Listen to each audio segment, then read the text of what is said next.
Good morning. Surprising as it may seem, we are having difficulty getting past a certain hump. We know the verse. We can sing it, embroider it, stencil it on a kitchen wall. Seek ye first the kingdom of God. And yet, when the clock starts and the emails arrive and the rent date shows up on the calendar, we find that what we actually seek first is an outcome. Some control, some reassurance, some approval. Do you see that? Now, this is not a scolding. This is a diagnosis. The struggle isn't that we don't know the verse. It's that we don't know what first means in lived consciousness. We try to put God first, while secretly placing Him second to our timelines, or our bank book, or our need to be liked. We send a quick prayer heavenward, and then rush to protect an image of ourselves. We mouth, "Thy will," and then we proceed on the anxious will of yesterday's plan. And then we wonder why the peace fails to register, why the guidance is muffled. Do you see that? The verse is not failing. Our order of awareness is reversed. We are often seeking the kingdom as if it were a charm to secure what we have already decided to want. We seek the kingdom and, in the same breath, we seek to ensure the contract, to win the argument, to save our reputation. That is, we seek first the result and then ask God to decorate it. That is not first. That is second dressed up as first. And when we do that, we make of prayer a form of metaphysical insurance, not an act of interior government. This is why the hump remains. Let us be plain. God is individual being. God is your being. God is my being. First does not mean first on a list of human priorities. First means the beginning point of consciousness itself. First means that before I even consult my fears, before I check the market or the thermometer of opinion, I turn within to the fact of God as my being, and I wait for government. Not the government of human will, not the government of impulse or habit, but the still, unhurried movement of grace. Do you follow that? Frankly, I can't do it for you, nor can the writings or the recordings do it for you. I can only stand here as an instrument saying, I am willing to be still and let you be God. And I can ask you to join me in that willingness. This is not duality, not turning to a far-off deity to overrule your day. This is merely the honest admission that when we start with outcomes, we end in anxiety. When we start with God as being, we end in order. So the promise before us is not another interpretation, but a usable practice. Simple, repeatable, without platitude and without irresponsibility. That will touch your money questions, your work questions, your relationships. We will not be escaping duty. We will be surrendering control and finding a better government than fear. And we will begin, today, by learning what first means. Do you see that? If we are to honor first, we must be clear about what we are placing first. Kingdom is not geography, not a future province in the sky, not a moral scoreboard where points are tallied for and against you. Kingdom is government, God's government, and the astonishing place in which it appears is not up and out there, but here, within, at the very root of your awareness. The kingdom of God is within you, not as poetry, not as an award for good behavior, but as a present reign, a present authority. Do you see that? Now let us say it as plainly as language will allow. God is individual being. God is your being. God is my being. This is not blasphemy, and it is not flattery. It is the Master's revelation interpreted in this wise. I and the Father are one. Not two beings negotiating, one giving orders and one trying to obey, but one life appearing as you. One mind announcing itself as guidance in you. This is not duality, not calling across a distance to persuade a reluctant deity. This is merely the honest act of turning from the noise of thought to the fact of being, to the presence that is already the light of your consciousness. Do you follow that? As long as kingdom remains a word in a book, it has no more power than a framed poem on the wall. Reading about it is preparatory. Agreeing with it is pleasant. Neither of these moves anything until it is embodied. When, however, you sit quietly and feel, actually feel, the gentle weight of an interior authority, when you recognize that the breath of your awareness is not yours by possession, but yours by participation, then Scripture is no longer literature. Then kingdom is functioning as consciousness. Then, the place whereon I stand is holy ground, not because the dirt changed, but because you discovered the government present on this spot. God as your being. Do you see that? What is this government like? It is not noisy. It does not bargain. It does not rush. It does not become agitated when your calendar is full. It is a stillness that knows. It is the Christ activity that, without words if need be, arranges, corrects, illumines. I in my own self can do nothing of truth-making value. Father, thou doest the works. And so the kingdom, as interior reign, becomes the basis of decision, not by intensifying your personal will, but by rendering it transparent, so that the impulse rises, yes or no, wait or proceed, and you know, not because you argued yourself into it, but because grace has witnessed itself within. Do you follow? Let us clear away the counterfeits. Seeking the kingdom is not putting on a moral uniform so that good things will happen to you. It is not a cosmic vending machine. Insert virtue, receive success. No. Seeking the kingdom is accepting that all the wisdom, supply, harmony, and safety you chase in the world cannot precede the one out of whom they flow. The kingdom is not reached, it is recognized. It is not earned, it is realized. When first means first, we turn within to God as our being until that interior government is felt, and only then do we let the day take shape.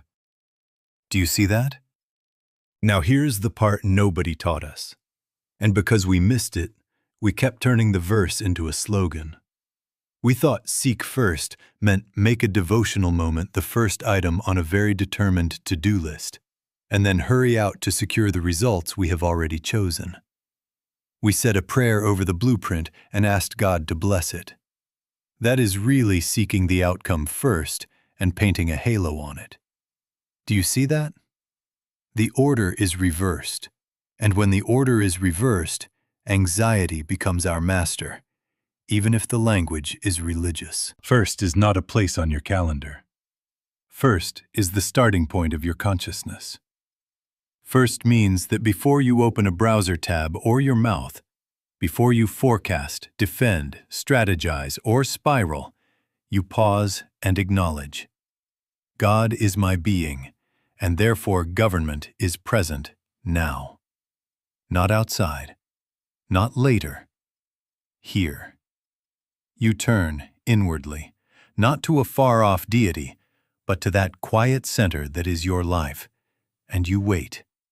Yes, you wait for an interior movement, an impression, a restraint, a permission, a simple yes or no rising without argument. You do that before you act, not after you have acted and need rescue. Do you follow that? Now let me head off the usual misunderstanding. This is not passivity. This is not neglect of duty. This is not magical thinking where you refuse to plan, refuse to call the client, refuse to change the tire because God will handle it. No, this is the relocation of the source of right action. After consciousness is rightly ordered, you will still send the email, make the spreadsheet, repair the puncture. Only it will not be the activity of an anxious self protecting its future. It will be obedience to grace. Same hands, same keyboard, different government. The difference is everything. If you begin with outcomes, you will inevitably serve fear. You will overwork where you should have waited. You will appease where you should have been silent. You will spend where you should have blessed and passed by. But if you begin with kingdom as interior government, the tone of the day shifts. You are no longer bargaining with life. You are being lived. I and my own self can do nothing. Father, thou doest the works. And the astonishing thing is, effectiveness increases, not because you strained, but because the activity is no longer yours. Do you see? Someone asks, well, how do I do that in real time when the phone is buzzing? We will install this as a method in a moment, very simply, very practically. But hear it now in seed form. Several times a day, 3 minutes, 5 minutes, not dramatic. You stop. You turn within. You acknowledge God is individual being, my being. You say, if you need to use words, Father, is this for us right now? And then you wait without mental pushing. If the yes rises, move. If there is no light, do not manufacture one. That waiting becomes the gatekeeper for decisions large and small. Frankly, I can't do it for you, nor can a book do it for you. You must do it, repeatedly, until first becomes your natural order, until the inner government is felt more surely than the pull of outcomes. This is not duality. This is merely the honest human way of turning within and letting the one be the one. When first is truly first, the verse ceases to be a motto on the wall. It becomes the law of your day. Let us be very clear, because this is the fork in the road where many turn back and then blame the road. As long as truth remains in a book, or even on your lips, it is literature. Beautiful literature, perhaps, moving literature, but literature. As long as "Seek first the kingdom" is printed on a card or repeated like a charm, it has no more power than any sentence in any anthology. Do you see that? Reading is preparatory. Listening is preparatory. Even agreeing is preparatory. The power is not in the sentence. The power is in the state of consciousness the sentence points to. Now here is the temptation we keep falling for. We substitute contact for consciousness. We collect quotations. We underline chapters. We listen to recordings and take notes, and then, with a strange innocence, we imagine that the anxiety will yield because we have been near the words. We whisper affirmations over a throbbing fear. God is my supply. God is my guide. And then we get up and check the bank book, the calendar, the approval meter, as if the universe answered to those instruments. That is why the fear returns. It was never met. It was soothed with literature, not dissolved in realization. Do you follow that? How will you know that the verse has ceased to be a verse and has become your consciousness? There will be a distinct effect, as definite as the difference between night and dawn. Less future tripping. The mind ceases its compulsive rehearsals and catastrophes. Less compulsion. The reflex to explain, to defend, to rush, to secure an image, it loosens. More quiet direction.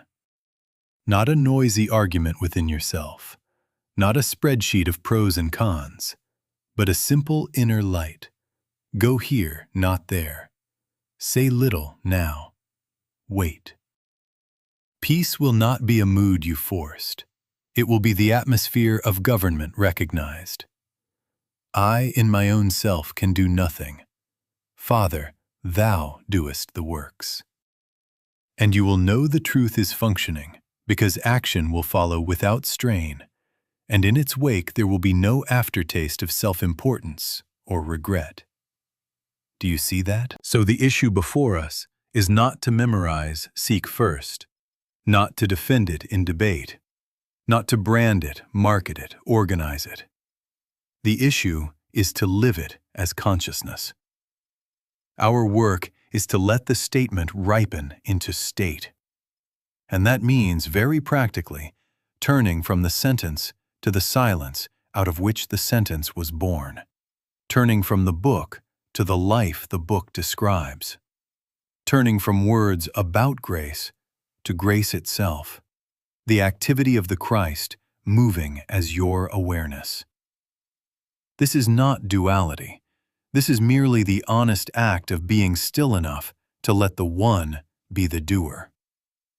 Frankly, I cannot do it for you, nor can the recordings do it for you.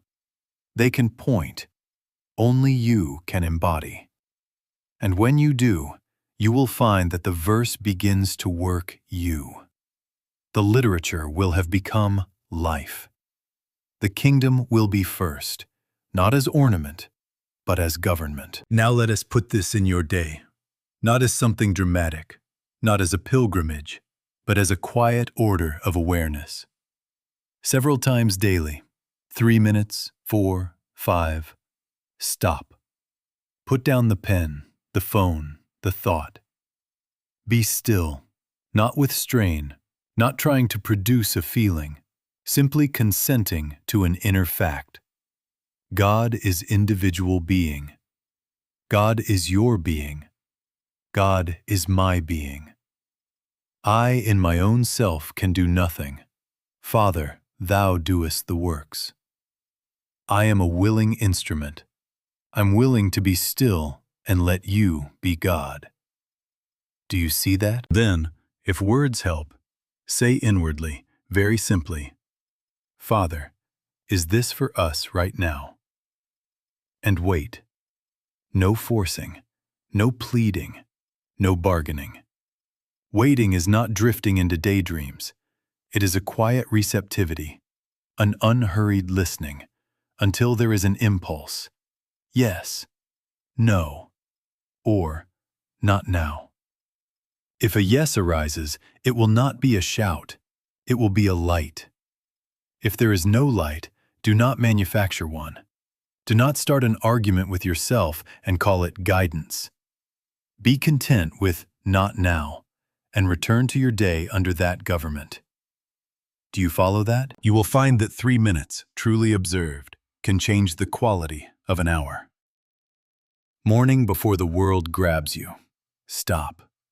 Midday when the mind begins its rehearsals. Stop. Before you press send, before you answer the invitation, before you purchase, before you defend yourself, stop. 3 to 5 minutes. Recognize, God is my being. Turn inward. Father, is this for us right now? Then wait without mental pushing. If the answer is still, do not be clever. Be obedient to the stillness. If the answer is yes, move. If it is no, bless and pass by. This is not duality.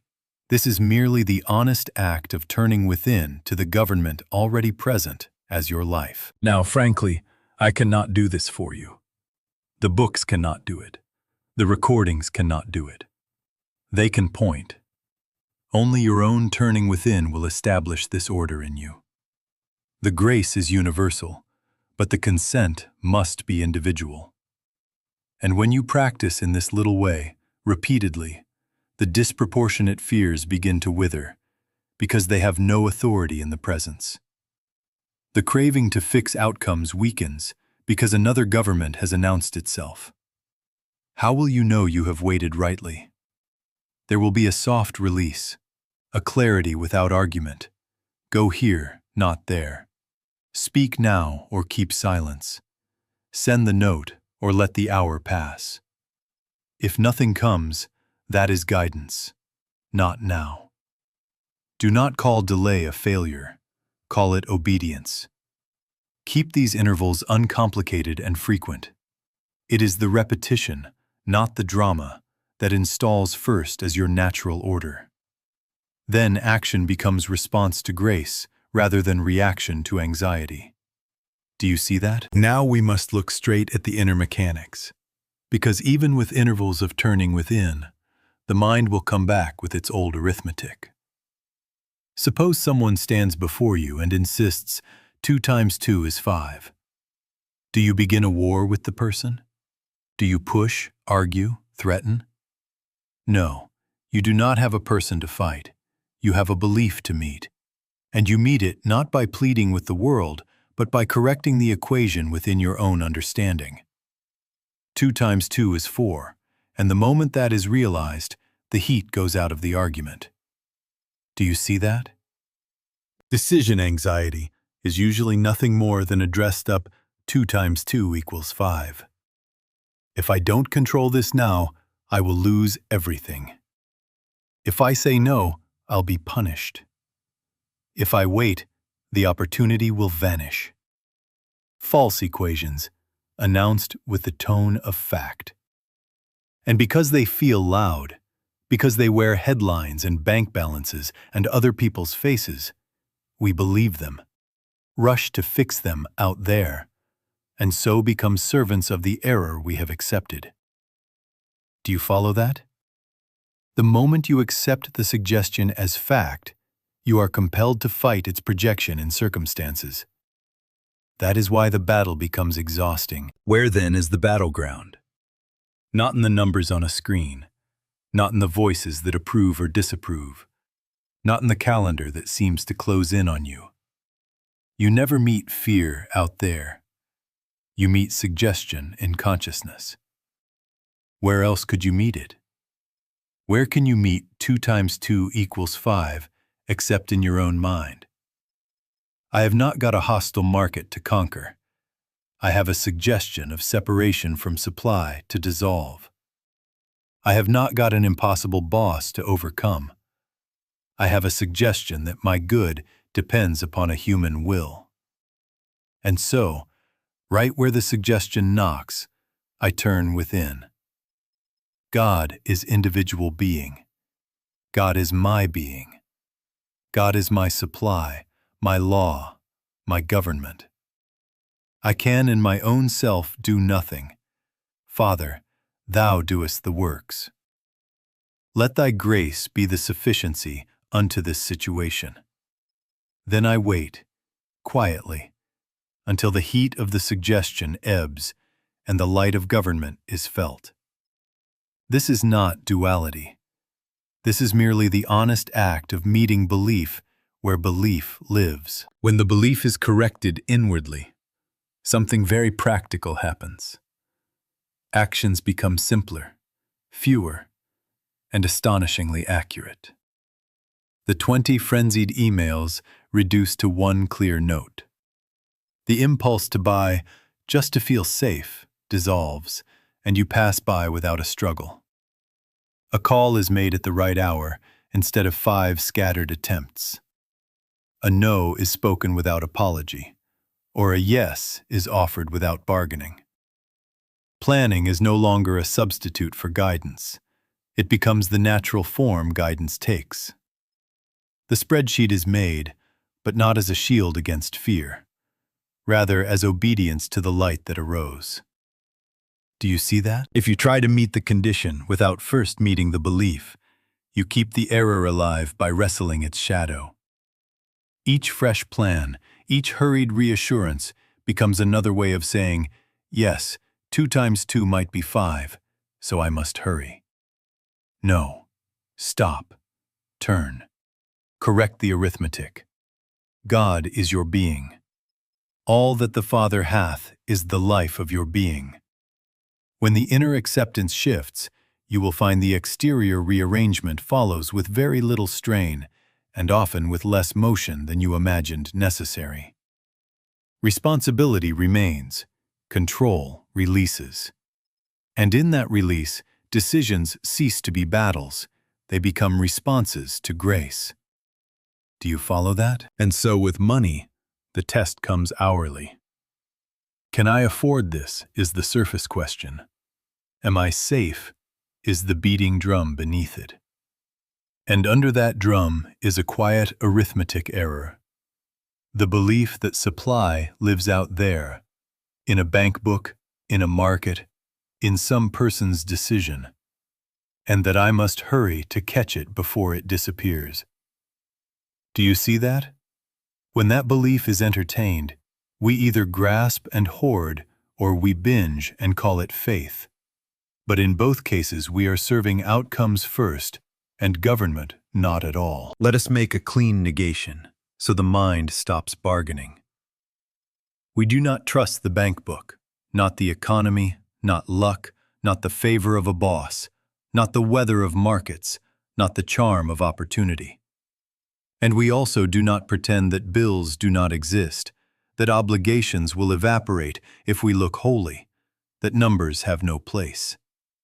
No, we refuse fear as government, and we refuse fantasy as government. We accept only grace as government. God is individual being. God is your being. God is your supply, your law, your orderly government. All that the Father hath is mine does not mean dollars fly from clouds. It means the activity of the Christ in you orders your steps with sufficiency. Do you follow that? How then do we proceed? Very simply, and always the same way. Before a purchase, small or large, before an investment, before saying yes to a salary, before giving a gift or a tithe, turn within. Father, is this for us right now? And wait. No mental spreadsheets in the silence, no arm wrestling of pros and cons. Wait until there is a light. Yes, no, or not now. Then obey. 2 errors will tempt you. The first is irresponsible faith. Charge it, sign it, grab it, and paste, "God is my source," over the panic. That is not faith. That is fear with a scripture sticker. The second is anxious prudence. Clench, delay, freeze, worship the pile, and call it wisdom. That too is fear. Outcomes first living in a gray suit. Neither is government. Government is the quiet yes or no arising from within, irrespective of how the numbers flatter or threaten. This is not duality.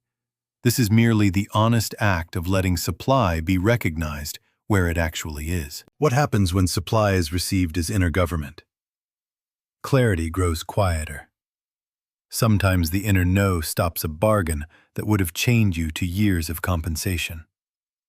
Sometimes the inner yes frees you to give where you would have pinched, and in that obedience, fear thaws, and avenues you could not have engineered open of themselves. You still make a budget, only now it is the form guidance takes, not a shield against dread. You still pay the bill, only now it is obedience, not tribute to a tyrant. You still save, only now it is not hoarding, but stewardship under light. Do you see that? Try it this very day on something small. Pause before you press buy. Turn. God is my being, therefore government is present. Father, is this for us right now? Then obey the light. You will discover that supply, recognized inwardly, arranges itself outwardly with far less motion and far more peace.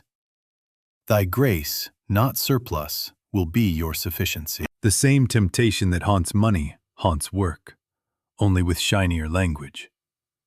We have made a religion of productivity, We seek outcomes first, visibility, security, achievement. And then we offer incense to the gods of hustle to force a future we have already decided upon. We wake with an argument in the mind. Prove yourself, stay ahead, maximize, optimize.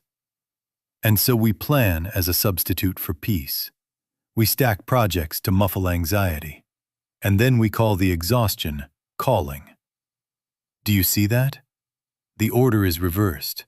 And when the order is reversed, work becomes a treadmill powered by fear. Let us bring kingdom to the desk, to the calendar, to the call. God is individual being. God is your being. God is my being. Therefore, work, rightly understood, is not personal glory, not medals on the chest, not the performance of an anxious self. Work is the activity of the Christ flowing as your awareness into right tasks, right timing, right words. I in my own self can do nothing. Father, thou doest the works. Ambition is transfigured, from getting somewhere to being an instrument through which right activity moves, without strain and without self-congratulation. Do you follow that? How then does a day proceed under government? With checkpoints. Very quiet. Very simple. Before you reply to an email, pause. Recognize presence. God is my being. Therefore, government is here. Then ask inwardly, Father, is this for us right now? And wait. If a yes arises, you may find 5 lines do the work of 50, because grace removes the need to impress. If there is no light, you let the matter rest without dread and touch the next assigned task under peace. Before you accept a project, pause. Father, is this ours? The inner no may remove 3/4 of your workload by cutting the flattering, draining obligations that would have stolen months. Before you launch a plan, pause. Father, this way? This timing? The inner yes may call for a bold step, a call to a person you would never have dared to approach, yet without the heat of anxiety because the action is not yours. Do you see that? And please understand, this is not anti-planning. This is planning under government. Plans become provisional, responsive, peaceful. You still map the quarter.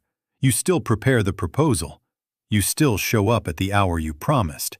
Only now the plan is the servant of guidance, not the master of your nerves. The to-do list is a list of obediences, not a whip. And because government is present, revisions are not crises. They are course corrections. The ego hates this because it loves the feeling of being indispensable. But grace requires no heroics, only willingness. Watch how effectiveness changes. The same hands type, but the compulsion to answer every ping dissolves.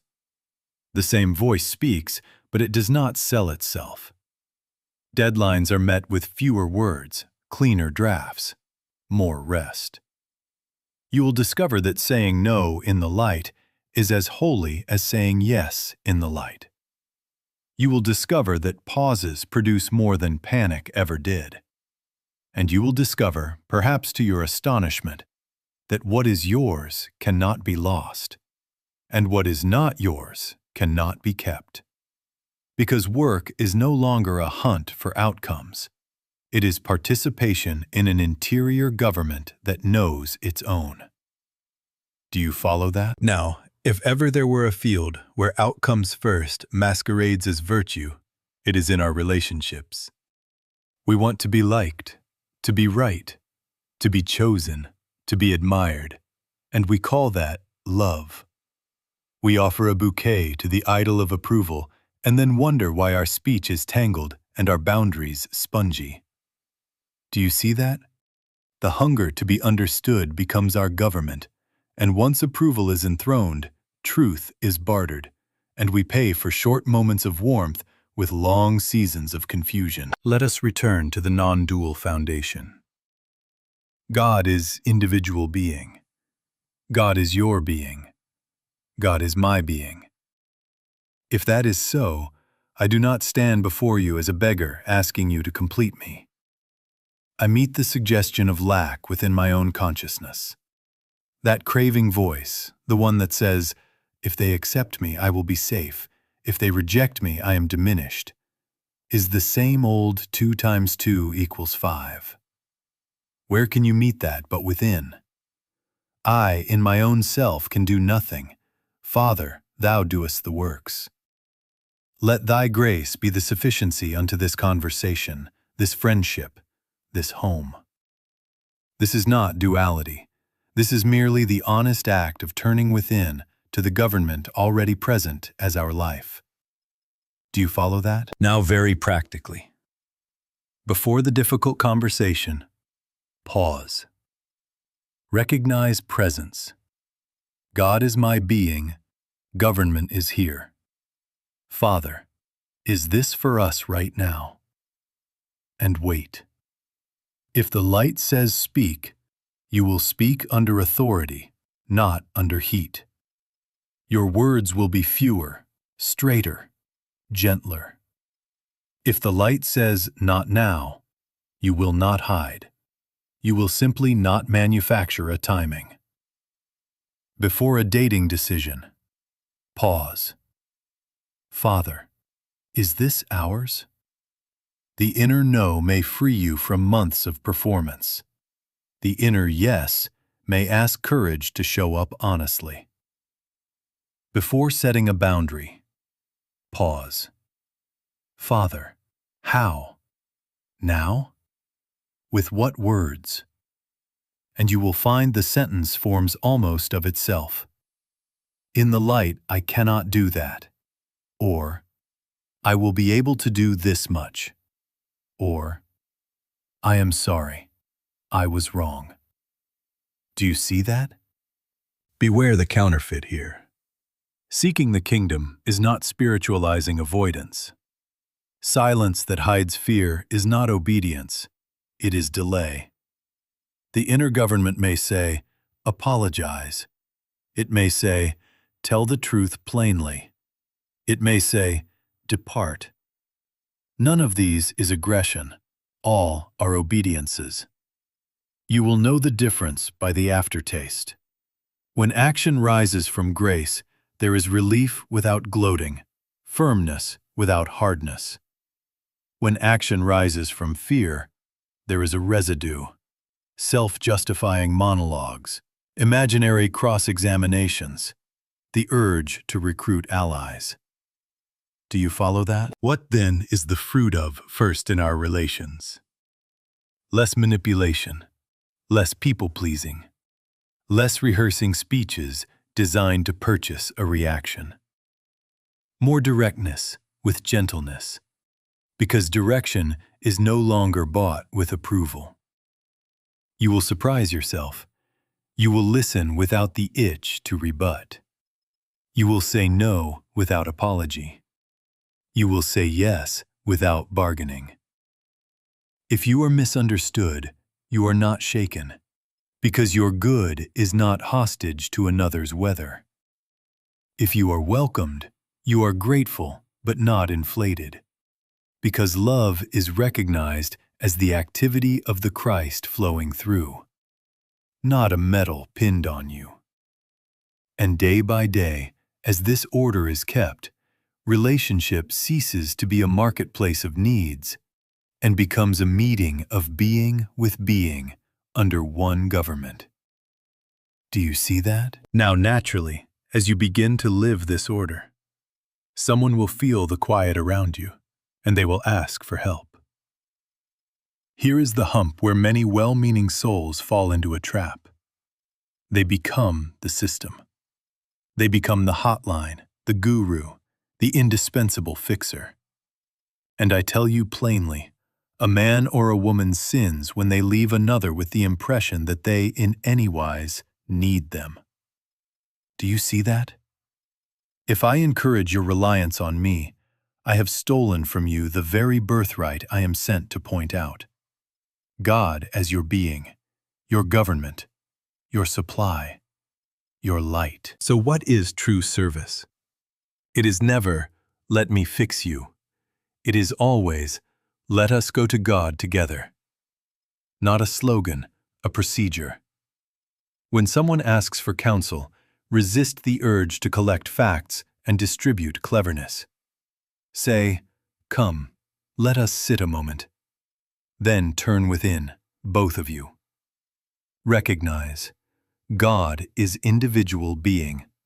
God is your being. God is my being. I in my own self can do nothing. Father, thou doest the works. Let thy grace be the sufficiency unto this individual, unto this situation, unto this condition. And then wait, without words if possible, until there is a soft release, a light, a yes or no.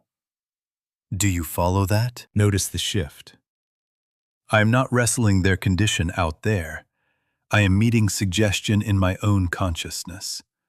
The belief of separation, the 2 times 2 equals 5 that shouts, they are lost, they are hopeless, they need me.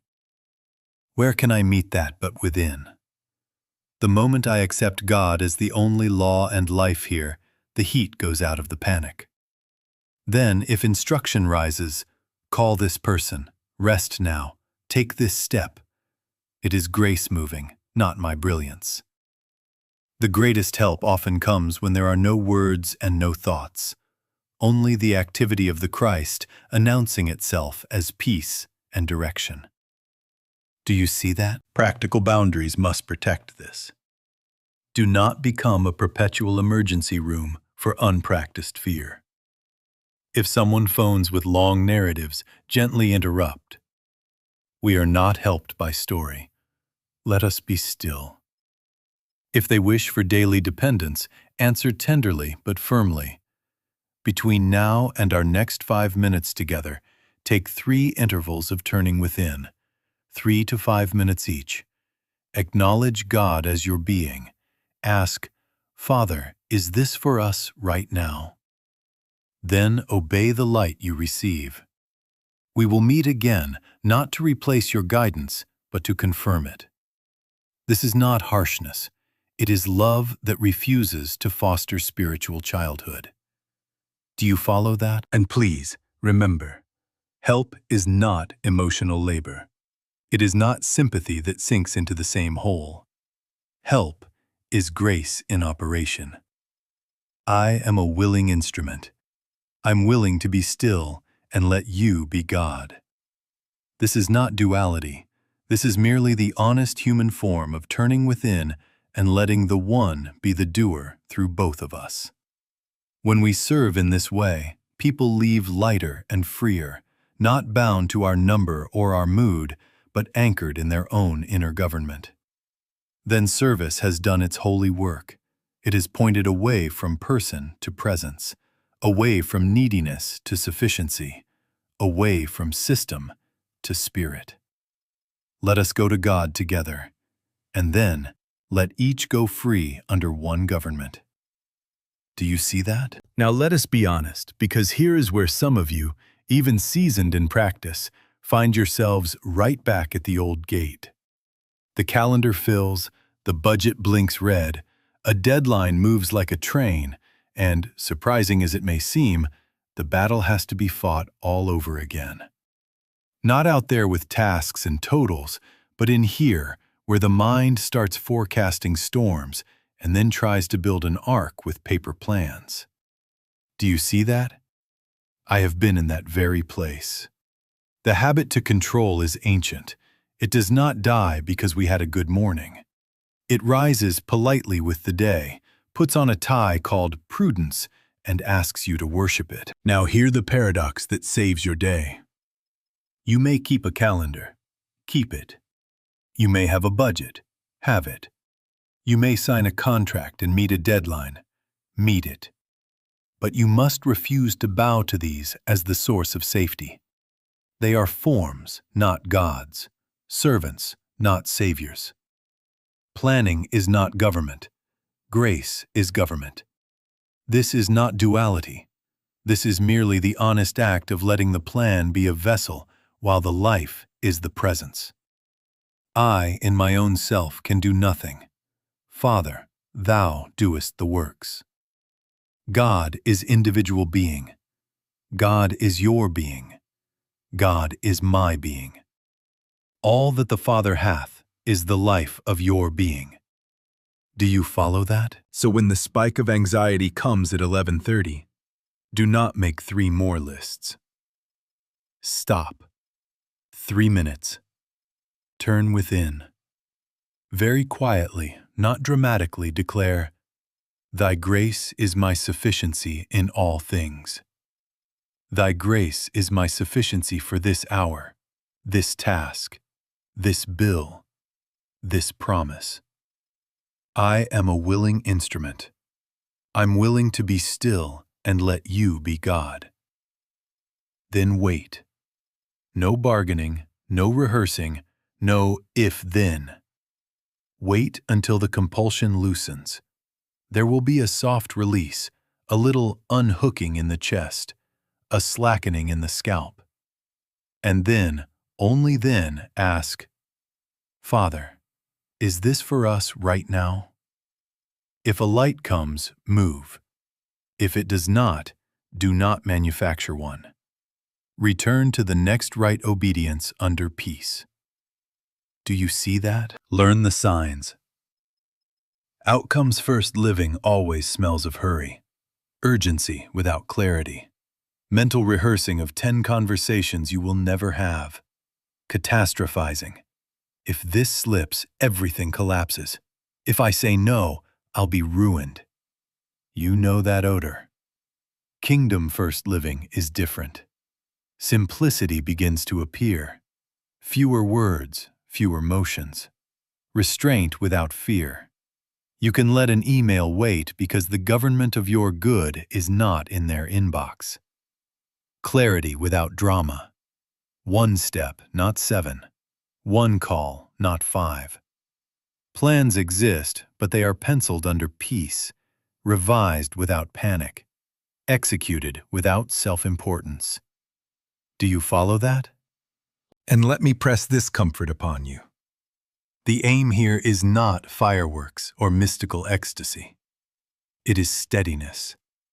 It is a daily sanity in which decisions are made from peace because sufficiency has been recognized as grace, not as control. You will still be on time. You will still pay what is yours to pay. You will still keep your word. Only now, the keeping is not a whip. It is an obedience that flows. Anxiety breaks, not because there is no plan, but because the plan is no longer your God. When that transition settles in you, you will find the day becomes strangely light, and the next section of our work, living under the simple rule of instrumentality and freedom, will feel not like a command, but like the most natural breath. Do you see that? So we close with a rule so simple, you can carry it in your pocket and take it out 100 times a day without ceremony. Nothing must come to me. It must come through me. Do you see that? Seek nothing as a prize, desire nothing as a possession, acquire nothing as a self-importance. Let everything that is for you flow as you, through you, from the interior government we have been practicing. I am not the source. I am an instrument. I am not the doer. I am a transparency. I, in my own self, can do nothing. Father, thou doest the works. Do you follow that? Fix this in your heart with the mantras that have carried us. God is individual being. God is your being. God is my being. All that the Father hath is the life of your being. Thy grace is my sufficiency in all things. Thy grace is the sufficiency for this hour, this task, this decision. I am a willing instrument. I'm willing to be still and let you be God. Not laws of fear, not laws of hurry, not laws of approval, not the weather of markets or the moods of people, only grace as government. This is not duality. This is merely the honest act of turning within to the one that lives itself as you. Do you see that? Now a simple experiment. 7 days only, and you will not need to argue with a soul about this, because experience will be your witness. For 7 days, before each significant decision, spending, sending, accepting, declining, scheduling, defending. Pause for 60 to 180 seconds. Stop. Recognize. God is my being, therefore government is present. Ask inwardly, Father, is this for us right now? Then wait. No bargaining, no pros and cons masquerading as prayer. Wait for a light. Yes, no, or not now. Then obey the light. If there is no light, that is a light, not now. Return to the next clear obedience under peace. Keep a quiet note if you like, not to boast, but to notice the fruit. Fewer motions, cleaner words, fewer reversals, more rest. Do you follow that? Some of you will feel the old itch. Give me a stronger technique. Join me to a tighter system. Let me sign with a teacher and I will be safe. No. Frankly, I can't do it for you. Nor can the writings or the recordings do it for you. If I leave you believing you need me, I have failed you. The kingdom is within you. The government is within you. The Comforter does not arrive by membership card. It appears as your own inner yes and no when you are still enough to receive it. Let us go to God together if you wish, but go to God, then go free. Do you see that? And take this comfort. It becomes simple enough for children because it is not complex thinking. It is childlike receptivity. A child can stop for a minute and listen. A child can move when there is light and wait when there is none. So let this be your morning, noon, and night. Nothing must come to me. It must come through me. God is individual being. God is my being. Thy grace is my sufficiency. Then live the day. Decisions will arise from peace. Actions will be fewer and cleaner. Responsibility will remain. Anxiety will not. Seek first the kingdom, and you will find that first has quietly changed every decision. Do you see that? Now go in that peace, and let the One do its works through you.